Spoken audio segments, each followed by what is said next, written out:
Hi hello ನಮಸ್ಕಾರ ಸ್ನೇಹಿತರೆ. ರಾಮಾಚಾರಿ, ಚಾರು ಹಾಗೆ ಝಾನ್ಸಿ ಮತ್ತು ರಾಘು ಈ ನಾಲ್ವರ ಬದುಕಲ್ಲಿ ಏನಾಗ್ತದೆ? ಅತ್ತ ಕಡೆ ಝಾನ್ಸಿ ಮತ್ತು ರಾಘು ಇಬ್ಬರು ಕೂಡ ಗಂಡ ಹೆಂಡತಿ ಅಂತ ಹೇಳಿ ಅಜ್ಜಿ ಒಪ್ಕೊಂಡೇ ಬಿಟ್ರ. ಇತ್ತ ಕಡೆ ರಾಮಾಚಾರಿ, ಚಾರು ಇಬ್ಬರು ಕೂಡ ಮಾನ್ಯತಾ ಕೈಗೆ ಸಿಕ್ಕಿಬಿದ್ರ. ರುಕ್ಕು ಮಾಡಿದ್ದೇನು ಇದು ಎಲ್ಲವನ್ನ ಕೂಡ ತಿಳ್ಕೊಬೇಕು ಅಂದರೆ ಈಗಲೇ ನಮ್ಮ ಈ ಚಾನಲ್ನ ಸಬ್ಸ್ಕ್ರೈಬ್ ಮಾಡಿ, ಹಾಗೆ ಒಂದು ವಿಡಿಯೋವನ್ನು ಪೂರ್ತಿಯಾಗಿ ನೋಡೋದನ್ನು ಯಾವುದೇ ಕಾರಣಕ್ಕೂ ಕೂಡ ಮರಿಬೇಡಿ. ಇಲ್ಲಿ ರಾಮಾಚಾರಿ ಬದುಕಿದಾನೆ, ಕಿಟ್ಟಿ ಸತ್ಯದಾನೆ ಅನ್ನೋ ಒಂದು ಸತ್ಯ ಜಾನಕಿ ಅಮ್ಮನ ಮುಂದೆ ಬಟಾಬೈಲಾಗಿದೆ. ಆ ಒಂದು ಸೀಮಂತ ಶಾಸ್ತ್ರದಲ್ಲಿ ಒಂದು ದೊಡ್ಡ ಸತ್ಯ ಸ್ಫೋಟ ಆಗೇ ಬಿಡ್ತು. ಸತ್ಯದ್ದು ರಾಮಾಚಾರಿ ಅಲ್ಲ, ಕಿಟ್ಟಿಯನ್ನು ಸತ್ಯ ಬಟಾಬೈಲಾಯಿತು. ಅದರ ಜೊತೆಗೆ ರುಕ್ಕುಗೂ ಕೂಡ ತಾನು ಸಾಯಿಸಿದ್ದು ತಾನು ಪ್ರೀತಿ ಮಾಡಿದಂಥ ತನ್ನ ಪ್ರೀತಿಯ ಗಂಡ ಕಿಟ್ಟಿ ನಾನು ಸತ್ಯ ಗೊತ್ತಾಯಿತು. ಆ ಒಂದು ಸತ್ಯವನ್ನು ಆಕೆಗೆ ಅರ್ಗಿಸ್ಕೊಳ್ಳೋದು ಕಷ್ಟ ಆಗತ್ತ. ತಾನು ಮಾಡಿದ ತಪ್ಪಿಗೆ ಮತ್ತೆ ಚಾರು ಮೇಲೆ ಹಾಕ್ತಿದ್ದಾರೆ. ನನ್ನ ಕೈಯಿಂದ ಈ ರೀತಿ ಮಾಡಿಸಿದೆ ಚಾರು ಅಂತ ಹೇಳಿ ತನ್ನ ತಪ್ಪನ್ನು ಮತ್ತೆ ಚಾರು ಮೇಲೆ ಹಾಕಿ ಯಾವುದೇ ಕಾರಣಕ್ಕೂ ಈ ರಾಮಾಚಾರಿ ಚಾರುನ ಸುಮ್ಮನೆ ಬಿಡಬಾರ್ದು ಅಂತ ಡಿಸೈಡ್ ಮಾಡಿದ್ದೆ. ಮಾನ್ಯತಾಗಿ ವಿಶ್ವ ತಿಳಿಸೋ ಪ್ರಯತ್ನಕ್ಕೆ ಮುಂದಾಗ್ತಾಳೆ. ಅದರ ಜೊತೆಗೆ ಜೀವಿಗೆ ಎಲ್ಲ ವಿಷಯನೂ ಕೂಡ ಹೇಳ್ತಾಳೆ. ಇಲ್ಲಿ ಸತ್ತಿರುವುದು ರಾಮಾಚಾರಿ ಅಲ್ಲ, ಕಿಟ್ಟಿ, ನಾನು ನನ್ನ ಕೈಯಾರೆ ಸಾಯಿಸಿದ್ದು ಕಿಟ್ಟಿನ, ರಾಮಾಚಾರಿನಲ್ಲ ಅಂತ. ಬಟ್ ಆ ಒಂದು ಸತ್ಯ ಆಲ್ರೆಡಿ ಜಿಕೆಗೆ ಗೊತ್ತಿತ್ತು, ಮಾನ್ಯತಾಗೆ ಹೇಳಿದ್ರು.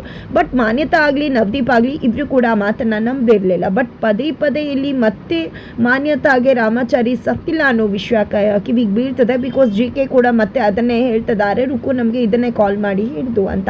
ಬಟ್ ಇಲ್ಲಿ ಯಾವುದೇ ಕಾರಣಕ್ಕೂ ಮಾನ್ಯತಾ ನಂಬುದಕ್ಕೆ ರೆಡಿ ಇಲ್ಲ.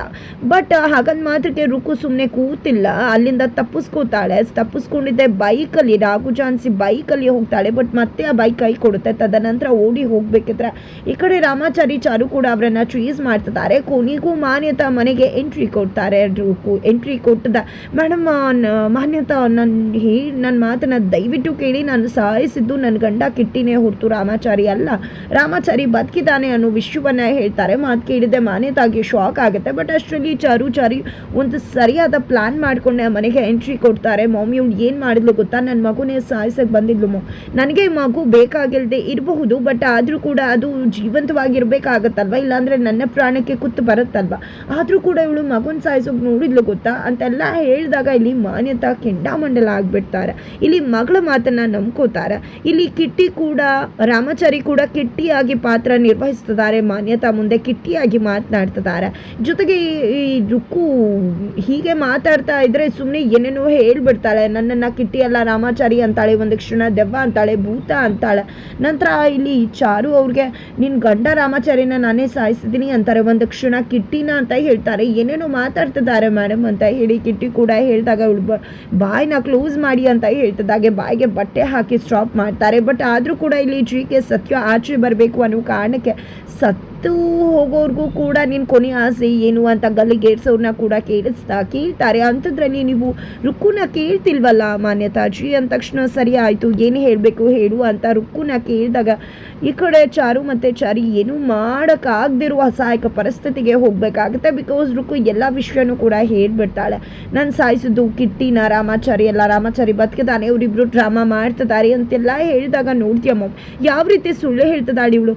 ನಿಜವಾಗ್ಲೂ ಇವಳು ಉದ್ದೇಶ ಏನಿತ್ತು ಗೊತ್ತಾ, ನನ್ನ ಹತ್ರನೇ ಹೇಳಿದ್ಲು, ನನ್ನ ಮಗುನ ಸಾಯಿಸೋದು, ಜೊತೆಗೆ ಇಲ್ಲಿ ರಾಮಾಚಾರಿನ ಸಾಯಿಸಿದ್ದು ನೀನು ಅಂತ ಹೇಳಿ ನಿನ್ನನ್ನು ಜೈಲಿಗೆ ಕಳಿಸೋದು, ನನ್ನ ಕಥೆಯನ್ನು ಮುಗಿಸೋದು, ಇದೇ ಇವಳ ಪ್ಲಾನ್ ಆಗಿದ್ದದ್ದು. ನಾನು ಆ ರೀತಿ ಮಾಡ್ತೀನಿ, ಮಾನ್ಯತಾನ ರಾಮಾಚಾರಿ ಸಾಯಿಸಿರೋ ವಿಷಯದಲ್ಲಿ ಜೈಲಿಗೆ ಕಳಿಸ್ತೀನಿ ಅಂತೆಲ್ಲ ಮಾತಾಡ್ತಿದ್ಲು ಮಾಮ್.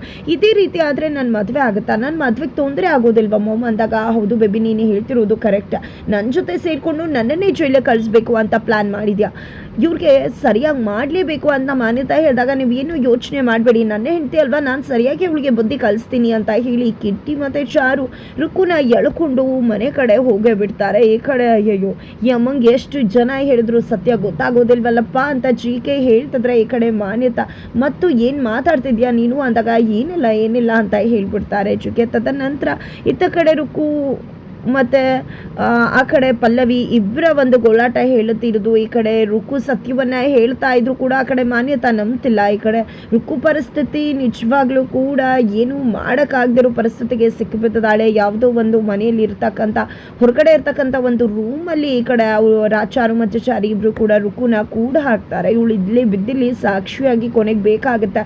ಖಂಡಿತವಾಗ್ಲೂ ಅಲ್ಲಿ ತನಕ ಇವಳು ಇಲ್ಲೇ ಇರಬೇಕು ಅಂತ ಹೇಳಿ ರಾಮಾಚಾರಿ ಮತ್ತು ಚಾರು ಡಿಸೈಡ್ ಮಾಡ್ತಾರೆ. ಜೊತೆಗೆ ಮುರಾರಿಯನ್ನು ಕೂಡ ಕರೀತಾರೆ.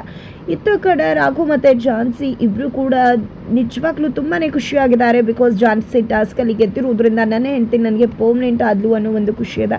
ಬಟ್ ಆ ಕಡೆ ಅನಿತಾ ಅಂತೂ ತನ್ನ ಅಣ್ಣನ ಜೊತೆ ಮಾತಾಡ್ತಿದ್ದಾಳೆ. ಅಣ್ಣ ನೀನು ನನಗೋಸ್ಕರ ಏನು ಬೇಕಿದ್ರು ಮಾಡ್ತೀಯ ಅಲ್ವಾ ಅಂತ ಹೇಳಿದಾಗ ಖಂಡಿತ ಅಂತ ಹೇಳ್ತಾರೆ. ಹಾಗಿದ್ರೆ ಈ ಒಂದು ಖಾಲಿ ಪೇಪರ್ಗೆ ಸೈನ್ ಹಾಕುವ ಅಂತ ಹೇಳಿ ಖಾಲಿ ಪೇಪರ್ನ ತೋರಿಸಿದಾಗ ಏನು ಮಾತಾಡ್ತಿದ್ಯಾ, ಖಾಲಿ ಪೇಪರ್ಗೆ ಯಾಕೆ ಸೈನ್ ಹಾಕಬೇಕು ಅನಿತಾ ಹೇಳು ಅಂತ ಕೇಳ್ತಿದ್ದಾರೆ. ಯಾಕೆ ಏನು ಅಂತ ಎಲ್ಲ ಕೇಳ್ತಿದ್ಯಲ್ಲ, ನನಗೋಸ್ಕರ ಏನು ಬೇಕಿದ್ರು ಮಾಡ್ತೀನಿ ಅಂತ ಹೇಳಿದೆ, ಬಟ್ ಈ ಒಂದು ಪೇಪರ್ಗೆ ನೀನು ಸಹಿ ಆಗ್ತಾ ಇಲ್ವಲ್ಲ ಅಂತ ಹೇಳಿ ಅನಿತಾ ಕೇಳಿದಾಗ ಅದು ಹಾಗಲ್ಲ, ಸುಮ್ಮನೆ ಪೇಪರ್ ಕೊಟ್ಬಿಟ್ಟು ಸೈನ್ ಹಾಕು ಅಂದರೆ ಯಾಕೆ ಏನು ಅಂತ ಗೊತ್ತಾಗಬೇಕಲ್ವಾ. ಇದೇ ರೀತಿ ನಾನೇನಾದರೂ ನಿನಗೆ ಖಾಲಿ ಪೇಪರ್ ಕೊಟ್ಟಿದ್ರೆ ನೀನು ಸೈನ್ ಹಾಕ್ಬಿಡ್ತಾ ಇದ್ಯಾ ಅಂತ ಪ್ರಶ್ನೆ ಮಾಡ್ತಾರೆ. ಇವತ್ತೇನು ಸೈನ್ ಆಗ್ತಿಲ್ಲ, ಬಟ್ ನಾಳೆ ಇನ್ನೊಂದು ಪೇಪರ್ ತರ್ತೀನಿ, ಅದಕ್ಕೆ ನೀನು ಸಹಿ ಹಾಕಲೇಬೇಕು.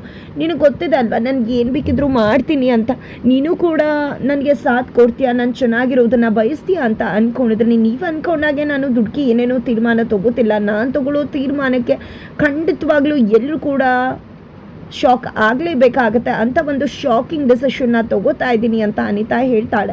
ಇಲ್ಲಿ ಅನಿತಾ ಡಿಸಿಷನ್ ಏನಾಗಿರ್ಬೋದು ಅಂತ ಎಲ್ಲ ಮನೆಯವರೆಲ್ಲ ಯೋಚನೆ ಮಾಡ್ತಿದ್ರೆ ಇಲ್ಲಿ ಅಣ್ಣ ಮಾತ್ರ ನಿಜವಾಗ್ಲೂ ಅವಳು ಟಾಸ್ಕಲ್ಲಿ ಸೋತಿದ್ದಾಳೆ, ಇನ್ನು ಯಾಕೆ ಈ ರೀತಿ ಆಡ್ತಿದ್ದಾಳೆ, ಯಾಕೆ ಈ ರೀತಿ ಎಲ್ಲ ಯೋಚನೆ ಮಾಡ್ತಿದ್ದಾಳೆ ಅಂತಲೇ ಗೊತ್ತಾಗ್ತಿಲ್ಲ ಅಂದಾಗ ಇಲ್ಲಿ ಅವರಮ್ಮ ಮಾತ್ರ ಅನಿತಾ ಪರ ಬ್ಯಾಟಿಂಗ್ ಮಾಡ್ತಿದ್ದಾರೆ. ಒಂದು ಟಾಸ್ಕ್ ಒಂದು ಹುಡುಗಿ ಜೀವನ ಡಿಸೈಡ್ ಮಾಡುತ್ತಾ, ನಿಜವಾಗ್ಲೂ ಅವ್ರ ಮನೆಯವ್ರು ನಮಗೆ ಮಾತು ಕೊಟ್ಟಿದ್ದಲ್ವಾ ಅಂದಮೇಲೆ ಈ ಟಾಸ್ಕ್ ಎಲ್ಲ ಹೇಗೆ ಬರುತ್ತೆ, ಒಂದು ಚಾಲೆಂಜಲ್ಲಿ ಸೋತು ಮಾತ್ರಕ್ಕೆ ಸಂಬಂಧ ಎಲ್ಲ ಕಡ್ದೋಗೋದಿಲ್ಲ ಅಲ್ವಾ.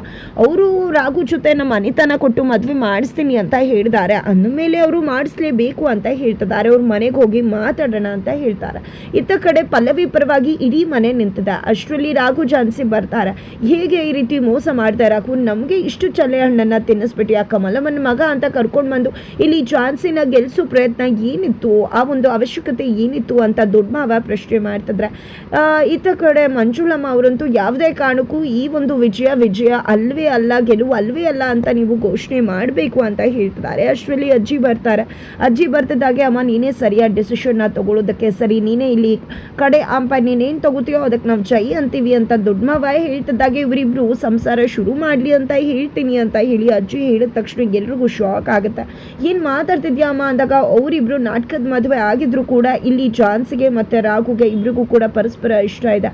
ಜೊತೆಗೆ ನೀವು ಕೊಟ್ಟಿರೋ ಎಲ್ಲ ಟಾಸ್ಕಲ್ಲೂ ಕೂಡ ಗೆದ್ದಿದ್ದಾರೆ. ಇವರೇನಾದರೂ ಸೋತಿದ್ದಿದ್ರೆ ಖಂಡಿತವಾಗ್ಲೂ ಝಾನ್ಸಿನ ಮನೇಲಿ ಇರೋಕೆ ಬಿಡ್ತಿದ್ರೆ ಇಲ್ಲ ತಾನೆ. ಅಂದಮೇಲೆ ಇವಳು ಗೆದ್ದಿದ್ದಾಳೆ ಅಂದಮೇಲೆ ಅದಕ್ಕೆ ನೀವು ಕೂಡ ಬದ್ಧವಾಗಿರಬೇಕು. ಅವಳು ಇನ್ನು ಮುಂದೆ ರಾಘು ಹೆಂಡತಿ, ಅವ್ರದ್ದು ನಾಟಕದ ಮದುವೆ ಆಗಿದ್ರು, ಅವರು ಇವತ್ತು ನಿಜವಾಗ್ಲೂ ಕೂಡ ಪರಸ್ಪರ ಒಪ್ಕೊಂಡಿದ್ದಾರೆ ಅಂತ ಅಜ್ಜಿ ಹೇಳ್ತಿದ್ದಾರೆ. ನಿಜವಾಗ್ಲೂ ಇಡೀ ಮನೆ ತತ್ತರಿಸಿ ಹೋಗ್ತದೆ. ಅತ್ತ ಕಡೆ ಪಲ್ಲುಗೆ ಅವ್ರ ಗಂಡ ಕಾಲ್ ಮಾಡಿದೆ, ನಾವೆಲ್ಲರೂ ನಿಮ್ಮ ಮನೆಗೆ ಬರ್ತಿದೀವಿ ಅಂತ ಹೇಳ್ತಿದ್ದಾರೆ. ಇತ್ತ ಕಡೆ ರಾಮಾಚಾರಿ ಮತ್ತೆ ಚಾರು ಮುರಾರಿಯನ್ನ ಕರೆದಿದೆ. ಇವಳು ಇಲ್ಲೇ ಇರ್ತಾಳೆ, ಇವಳು ಜೀವಂತವಾಗಿರಬೇಕು, ಜೊತೆಗೆ ಎಲ್ಲ ರೀತಿಯ ವ್ಯವಸ್ಥೆಯನ್ನು ಮಾಡು, ಊಟದ ವ್ಯವಸ್ಥೆಯನ್ನು ಕರೆಕ್ಟಾಗಿ ಟೈಮಿಗೆ ಕೊಡು ಅಂತ ಹೇಳಿ ಆ ಒಂದು ಜವಾಬ್ದಾರಿಯನ್ನು ಮುರಾರಿಗೆ ವಹಿಸ್ತಾರೆ. ನಂತರ ಮನೆ ಒಳಗಡೆ ಬರ್ತಿದ್ದಾಗೆ ಇಲ್ಲಿ ಜಾನಕಿ ಅಮ್ಮ ಕೂಡ ಏನಾಯ್ತು ರುಕು ಎಲ್ಲಿ ಅಂತ ಹೇಳಿದಾಗ ಮನೆ ಹೊರಗಡೆ ಕೂಡ ಹಾಕಿದ್ದೀವಿ, ಅಂಥವಳು ಮನೆಗೆ ಬರೋದು ಬೇಡ ಅಂತ ರಾಮಾಚಾರಿ ಚಾರು ಇಬ್ರು ಕೂಡ ಹೇಳ್ತಾರೆ. ಆದರೂ ಕೂಡ ಸೇಡಿಗೋಸ್ಕರ ತನ್ನ ಗಂಡನ ಪ್ರಾಣನೇ ತೆಗೆದುಬಿಟ್ಲಲ್ಲ, ಅವನಿಗೆ ಅಲ್ಪಾಯುಷ್ಯ ಅಂತ ಗೊತ್ತಿತ್ತು, ಆದರೆ ಹೆಂಡತಿಯಿಂದಾನೆ ಸಾವಿಗೆ ಈಡಾಗ್ತಾನೆ ಅಂತ ಗೊತ್ತಿರಲಿಲ್ಲ ಅಂತ ಹೇಳಿ ಇಲ್ಲಿ ತುಂಬ ನೊಂದ್ಕೊತಿದ್ದಾರೆ ಜಾನಕಿ ಅಮ್ಮ. ಆದರೆ ಇಲ್ಲಿ ಚಾರು ಮಾತ್ರ ಅಪ್ಪನ ರಿಲೀಸ್ ಆಗಬೇಕು, ಜೊತೆಗೆ ಇದಕ್ಕೆ ಎಲ್ಲ ಕಾರಣ ಆಗಿರೋ ನವದೀಪ್, ರುಕ್ಕು ಹಾಗೆ ಮಾನ್ಯತಾ ಮೂವರು ಕೂಡ ಜೈಲಿಗೆ ಹೋಗಲೇಬೇಕು, ಅಲ್ಲಿ ತನಕ ಈ ಹೋರಾಟ ನಿಲ್ಲುವುದಿಲ್ಲ ಅಂತ ಹೇಳ್ತಿದ್ದಾರೆ. ಅತ್ತ ಕಡೆ ನವದೀಪ್ ಚಾರುಗೆ ಕಾಲ್ ಮಾಡಿದ, ನನ್ನ ಲ್ಯಾಪ್ಟಾಪಲ್ಲಿ ಇರ್ತಕ್ಕಂಥ ಮಾಹಿತಿನ ನೀನು ಡಿಲೀಟ್ ಮಾಡಿದ್ಯಾ ಅವತ್ತು ರೂಮಿಗೆ ಬಂದಾಗ ಅಂತ ನೇರವಾಗಿ ಪ್ರಶ್ನೆ ಮಾಡ್ತಿದ್ದಾರೆ. ಹಾಗಿದ್ರೆ ಚಾರಿ ಇಬ್ರು ಕೂಡ ಮಾಡಿದಂಥ ಪ್ಲಾನ್ ಉಲ್ಟಾ ಹೊಡಿತಾ ಇದೆ. ಈ ಕಡೆ ಮಾನ್ಯತಾ ನವದೀಪ್ ಕೈಗೆ ಚಾರಿ ಸಿಕ್ಕಿ ಬೀಳ್ತಿದ್ದಾರೆ, ಅಥವಾ ಇಲ್ಲಿ ಚಾರಿ ತೋಡಿದ ಕೆಡ್ಡಕ್ಕೆ ಮಾನ್ಯತಾ ನವದೀಪ್ ಬಿದ್ದಿದ್ದೆ ಪೊಲೀಸ್ ಅವರ ಕೈಗೆ ಅತಿಥಿ ಆಗಬೇಕಾಗಿದೆಯಾ, ಏನಾಗ್ತದೆ ಇದು ಎಲ್ಲವನ್ನ ಕೂಡ ತಿಳ್ಕೋಬೇಕು ಅಂದರೆ ಮುಂದಿನ ವಿಡಿಯೋಗೆ ವೇಟ್ ಮಾಡಿ.